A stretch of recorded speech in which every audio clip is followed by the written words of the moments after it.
भारत और European union के बीच हुई इस डील ने जैसे ही दुनिया के सामने दस्तक दी, वैसे ही वैश्विक सत्ता के गलियारों में हलचल नहीं बल्कि एक गहरी बेचैनी फैल गई। मानो किसी शांत झील में अचानक पत्थर फेंक दिया गया हो और उसकी लहरें वॉशिंगटन से लेकर ब्रुसेल्स, बीजिंग से लेकर मॉस्को तक टकराने लगी हों। शुरुआत में सबको यही लगा कि यह भी बाकी कूटनीतिक समझौतों की तरह एक औपचारिक घटना होगी। कुछ कैमरे चमकेंगे, हाथ मिलाए जाएंगे, प्रेस रिलीज आएगी और फिर धीरे धीरे यह खबर भी फाइलों के ढेर में दब जाएगी। लेकिन इस बार कहानी बिल्कुल अलग निकली। पीएम मोदी ने जब इसे मदर ऑफ ऑल डील कहा तो यह सिर्फ एक राजनीतिक बयान नहीं था, बल्कि एक संकेत था कि खेल अब सतह पर नहीं बल्कि गहराई में खेला जा रहा है। यूरोपियन यूनियन, जिसे अक्सर अमेरिका की छाया में चलने वाला शक्ति केंद्र माना जाता था, अचानक भारत के साथ कंधे से कंधा मिलाकर खड़ा दिखा। और यही वह क्षण था जब वैश्विक सत्ता की रीडर्स में सीधी आग भर गई। वर्ल्ड मीडिया इस डील पर ऐसे टूट पड़ा जैसे किसी छिपे हुए राज से पर्दा उठ गया हो। हेडलाइंस चीखने लगीं, एक्सपर्ट पैनल्स में बहसें तेज हो गईं और थिंक टैंक के बंद कमरों में फुसफुसाहटें गूंजने लगीं कि आखिर भारत और ईयू ने मिलकर ऐसा क्या कर दिया है जो दशकों से बनी वैश्विक शक्ति संतुलन की परिभाषा को हिला सकता है। इस डील को सिर्फ ट्रेड एग्रीमेंट कहना उसकी गंभीरता को कम आंकना होगा, क्योंकि इसके तार सिर्फ व्यापार तक सीमित नहीं थे। यह technology, defence, supply chain, energy security और रणनीतिक स्वायत्तता तक फैला हुआ एक ऐसा जाल था जो सीधे सीधे अमेरिका के बनाए हुए सिस्टम को चुनौती देता नजर आ रहा था। अमेरिका, जो खुद को अब भी सुपर पावर कहने में कोई हिचक नहीं दिखाता, इस खबर से अंदर ही अंदर बुरी तरह बेचैन हो गया। वॉशिंगटन के पावर कॉरिडोर्स में अचानक सवाल उठने लगे, क्या यूरोप हाथ से फिसल रहा है? क्या भारत अब सिर्फ एक पार्टनर नहीं बल्कि एक ऐसा केंद्र बन रहा है जिसके इर्द गिर्द नई धुरी बन सकती है? यही वह पल था जब कहा जाने लगा कि अमेरिका के सीने में सांप लौट गया है। उसकी प्रतिक्रिया में जो हड़बड़ी दिखी वह किसी आत्मविश्वासी शक्ति की नहीं बल्कि उस खिलाड़ी की थी जिसे अचानक एहसास हो जाए कि खेल उसके नियंत्रण से बाहर जा रहा है। एक के बाद एक फैसले, बयान और रणनीतिक संकेत सामने आने लगे, मानो अमेरिका खुद को और दुनिया को यह भरोसा दिलाने की कोशिश कर रहा हो कि अब भी वही नियम तय करेगा। लेकिन असली सस्पेंस तब पैदा हुआ जब इस पूरे घटनाक्रम में डोनाल्ड ट्रंप की एंट्री हुई। पहले खबर आई कि अमेरिका ईयू को एक बड़ा झटका देने की तैयारी में है ताकि उसे भारत के साथ बढ़ती नजदीकी की कीमत चुकानी पड़े। वॉशिंगटन के सूत्रों ने संकेत दिए कि व्यापारिक दबाव, टैरिफ और राजनीतिक बयानबाजी के जरिए यूरोप को लाइन पर लाने की कोशिश होगी। लेकिन तभी अचानक ट्रंप के रुख में बदलाव दिखाई दिया और यही बदलाव इस कहानी को और भी रहस्यमय बना गया। भारत और ईयू के बीच ट्रेड डील के बाद ट्रंप का बयान आया और उसने पूरी दुनिया को चौंका दिया। उन्होंने सीधे शब्दों में कहा कि यूरोपियन यूनियन अपने ऊपर हो रहे हमले को एक बार फिर फंडिंग कर रहा है। इस बयान के कई मायने निकाले गए। कुछ ने इसे यूरोप पर दबाव बनाने की रणनीति कहा तो कुछ ने इसे ट्रंप की नाराजगी का सार्वजनिक प्रदर्शन माना। लेकिन सबसे दिलचस्प बात यह थी कि इस बयान के बावजूद अमेरिका का भारत के प्रति रुख नरम पड़ता दिखा, मानो वॉशिंगटन को एहसास हो गया हो कि नई वैश्विक व्यवस्था में भारत को नजरअंदाज करना अब संभव नहीं रहा। इधर भारत की चालें बेहद सधी हुई और शांत थीं। न कोई आक्रामक बयान, न कोई जल्दबाजी, बस रणनीति, धैर्य और समय का सटीक इस्तेमाल। यही वह अंदाज था जिसने यूरोपियन यूनियन को भी आकर्षित किया। यूरोप, जो लंबे समय से अमेरिका और चीन के बीच संतुलन साधने की कोशिश में उलझा हुआ था, अब भारत को एक ऐसे भरोसेमंद साझेदार के रूप में देखने लगा था जो न सिर्फ आर्थिक ताकत रखता है बल्कि राजनीतिक स्थिरता और रणनीतिक दूरदर्शिता भी दिखाता है। इस डील ने यूरोप को यह संदेश दिया कि वह सिर्फ किसी की परछाई बनकर नहीं बल्कि अपने फैसले खुद लेकर भी वैश्विक मंच पर खड़ा रह सकता है। यही बात अमेरिका को सबसे ज्यादा चुभी, क्योंकि यह सिर्फ एक डील नहीं थी, यह उस मानसिक ढांचे को तोड़ने की शुरुआत थी जिसमें अमेरिका खुद को पश्चिमी दुनिया का निर्विवाद नेता मानता आया था। दुनिया के दूसरे शक्ति केंद्र भी इस घटनाक्रम को बड़े ध्यान से देख रहे थे। चीन के लिए यह एक चेतावनी थी कि भारत अब सिर्फ एशिया तक सीमित खिलाड़ी नहीं रहा बल्कि यूरोप जैसे बड़े ब्लॉक के साथ मिलकर वैश्विक समीकरण बदलने की क्षमता रखता है। रूस के लिए यह संकेत था कि भारत की मल्टी अलाइनमेंट नीति अब और ज्यादा मजबूत हो चुकी है। अफ्रीका, लैटिन अमेरिका और मिडिल ईस्ट के देशों ने भी इस डील को इस नजर से देखा कि शायद अब उनके पास भी नए विकल्प खुल रहे हैं। यही कारण था कि इसे मदर ऑफ ऑल डील कहा गया। क्योंकि यह सिर्फ दो पक्षों के बीच समझौता नहीं था, बल्कि कई नई संभावनाओं को जन्म देने वाली घटना थी। सस्पेंस यहीं खत्म नहीं होता। सवाल अब भी हवा में तैर रहा है।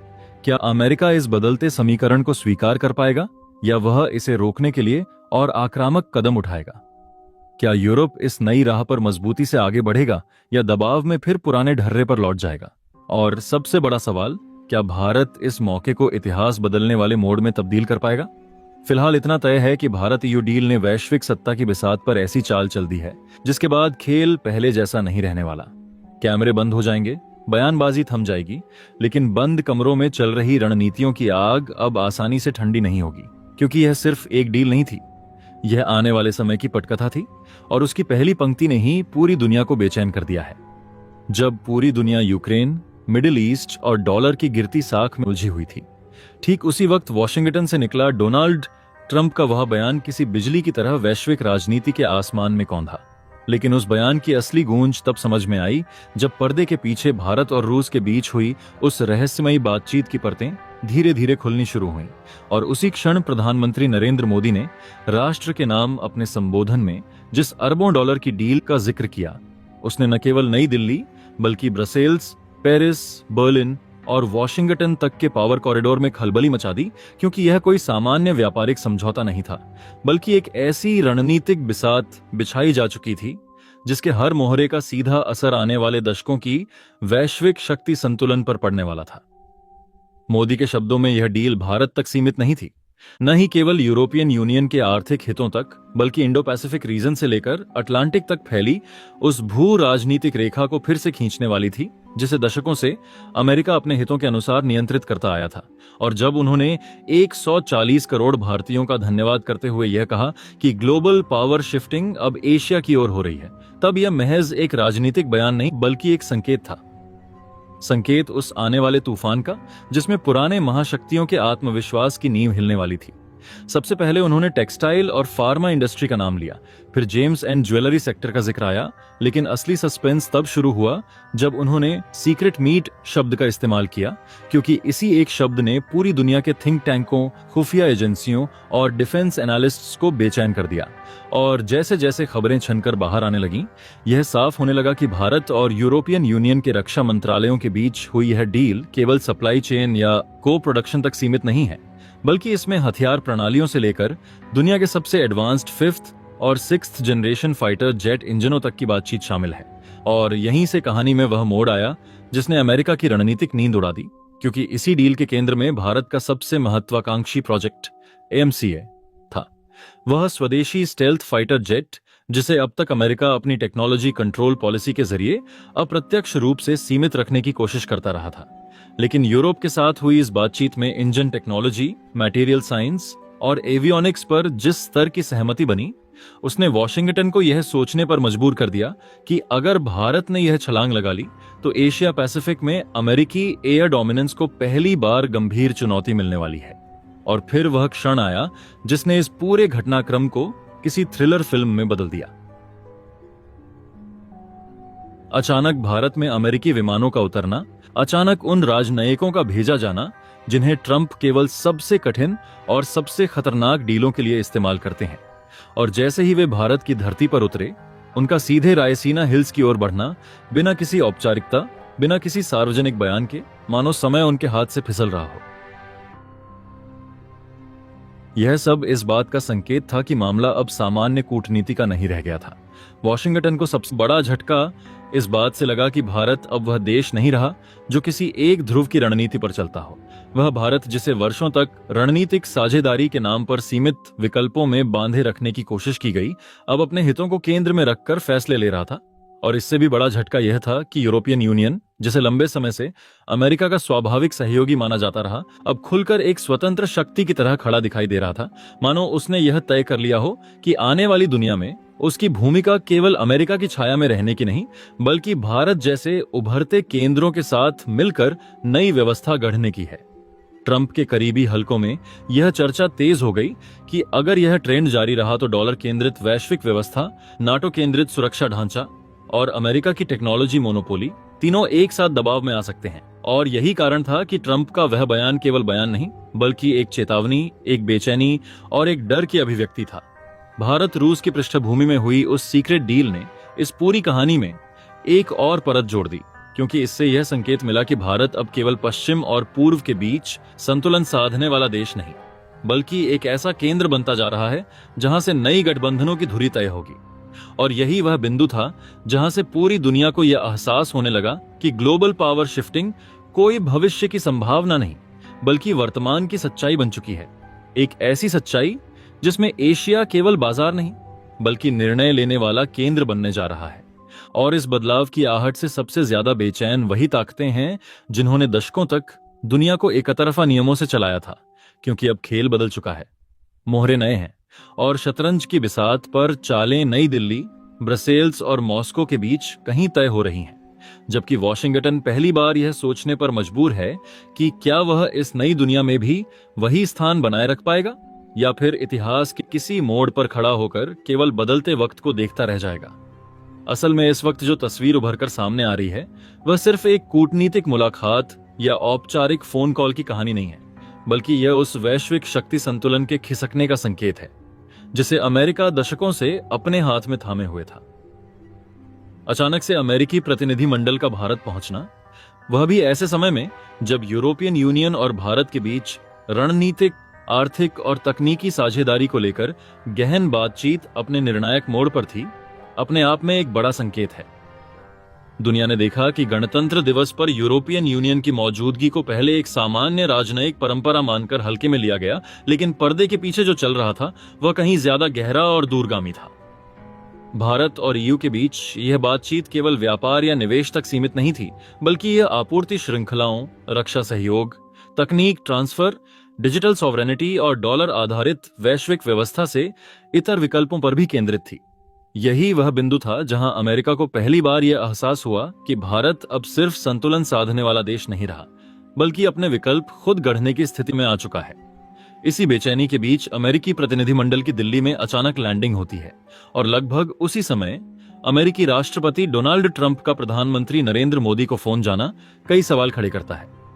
यह फोन कॉल औपचारिक शिष्टाचार नहीं थी, बल्कि एक स्पष्ट राजनीतिक संदेश थी।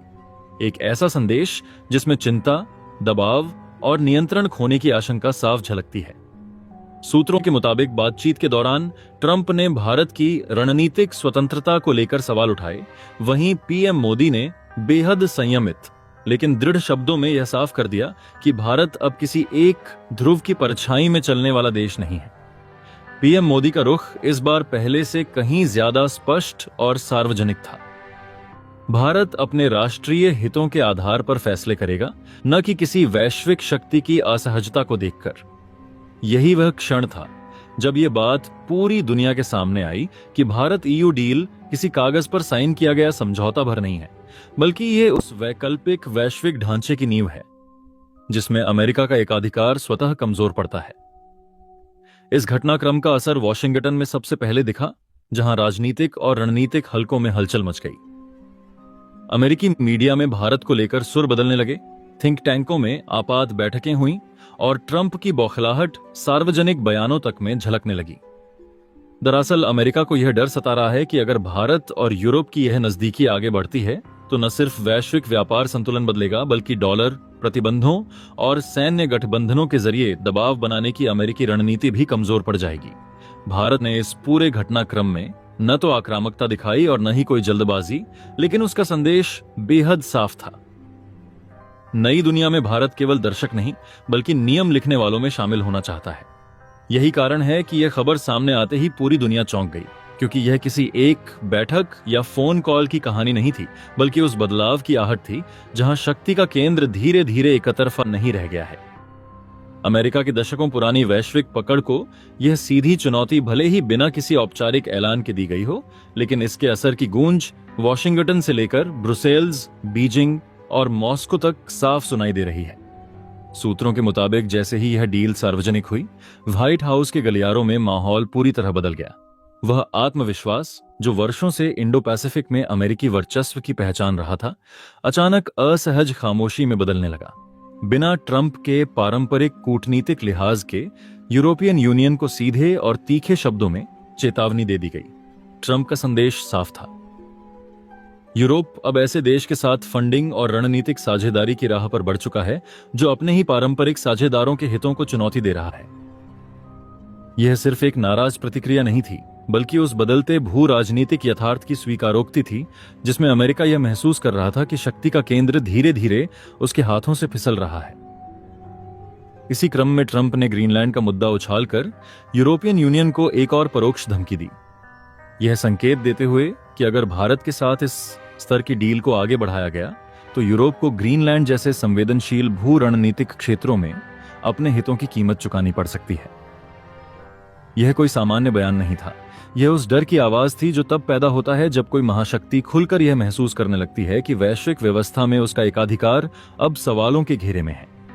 अमेरिका यह समझ चुका था कि भारत ने इस डील के तहत केवल घोषणाएं नहीं की हैं, बल्कि कई बिलियन डॉलर की ठोस योजनाओं का रोडमैप पेश कर दिया है। डिफेंस से लेकर व्यापार तक, इंडो पैसिफिक क्षेत्र में ट्रेड प्रेफरेंस से लेकर अत्याधुनिक टेक्नोलॉजी, सेमीकंडक्टर, आर्टिफिशियल इंटेलिजेंस और क्रिटिकल मिनरल्स की सप्लाई चेन तक। यह डील इतनी व्यापक और बहुआयामी थी कि इसे महज एक आर्थिक समझौता कहना इसकी वास्तविक ताकत और रणनीतिक गहराई को कम आंकने जैसा होता।